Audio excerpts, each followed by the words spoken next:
విజయనగరం జిల్లాలోని గిరిజన గ్రామాల్లో మూఢనమ్మకాలపై అవగాహన కల్పించి వాటిని నిరోధించేందుకు కృషి చేయాలని జన విజ్ఞాన వేదిక వ్యవస్థాపకులు వి బ్రహ్మారెడ్డి అన్నారు. నగరంలోని గురజాడ స్కూల్లో జిల్లా కమిటీ విస్తృత స్థాయి సమావేశం జరిగింది. ఈ సమావేశంలో వి బ్రహ్మారెడ్డి మాట్లాడుతూ విజయనగరం జిల్లాలో గిరిజన గ్రామాల్లో మూఢనమ్మకాలను పారద్రోలేందుకు జిల్లా కమిటీ ఎంతో కృషి చేసిందన్నారు. సమావేశంలో రాష్ట్ర నాయకులు సుధాకర్ రావు, జాతీయ ప్రధాన కార్యదర్శి కృష్ణాజీ, జేవీవీ ప్రతినిధులు రమేష్ రాజు, లక్ష్మణరావు, రాజశేఖర్, శాంతికుమారి తదితరులు పాల్గొన్నారు.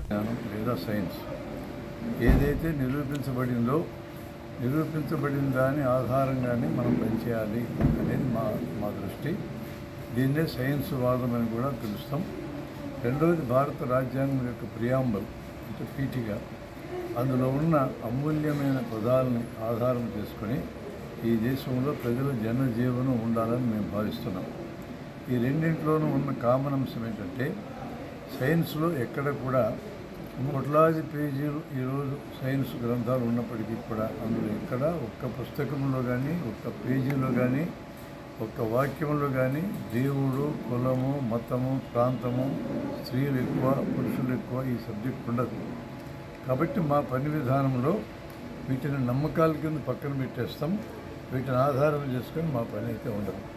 అందువల్ల మా దగ్గర దేవుడు ఉన్నాడనేవాళ్ళు, లేడనేవాళ్ళు, అన్ని కులాల వాళ్ళు, అన్ని మతాల వాళ్ళు కలిసి పనిచేస్తారు.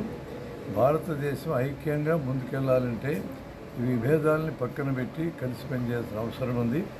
194 నుంచి 95 మంది ఏదో ఒక దేవుడి వెంటనో మతం వెంటనో ఉన్న ఈ దేశంలో వీళ్ళందరినీ వదులుకొని మిగిలిన 4 ఆధారంగా ఎటువంటి ఉద్యమాలు ఈ దేశంలో ఎవరూ నిర్మించలేరని మేము భావిస్తూ ఉన్నాం. అందువల్ల దేవుడు అనేది నమ్మకాలు ఎవరైనా ఉంచుకోవచ్చు, వాటిని ప్రశ్నించాల్సిన అవసరం లేదు. ఏ మతం వారైనా ఉగ్రవాదులుగా మారితే వాళ్ళు ఇస్లామా, క్రిస్టియనా, హిందూ అనేది కాదు.